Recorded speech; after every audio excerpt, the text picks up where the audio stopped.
Qaranlıq dünya. Acı biber her gündəsin. Oyun oynamayaq da.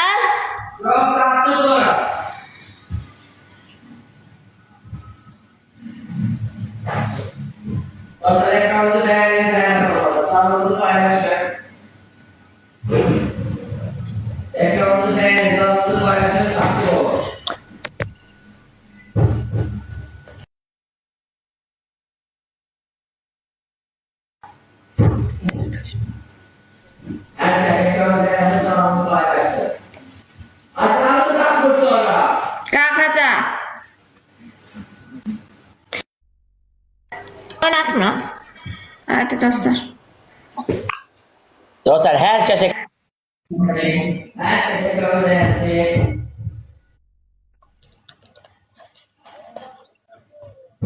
Bacheski. Hadi dostlar.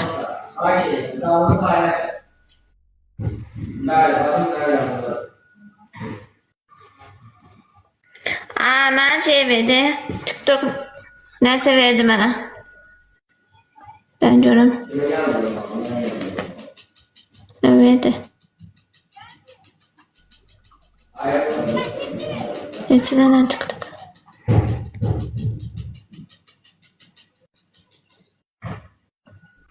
Dostlar, 40 tane TikTok atın, 40 tane. Hedef verdik TikTok, görev verdi. 40 tane TikTok atılmalıdır dostlar.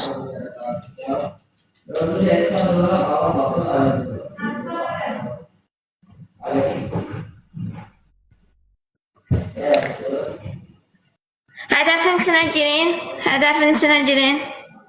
Kesin hedefin içine oradan atın. Çok sağ olun. 3 tane TikTok geldi. Çok sağ ol canım.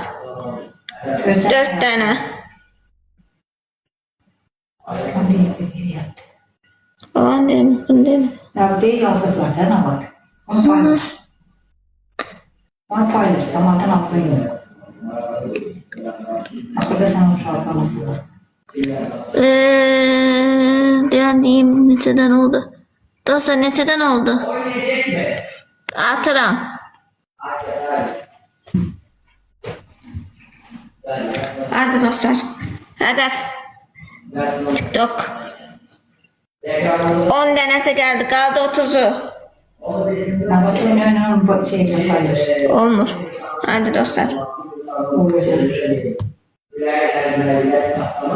Olur.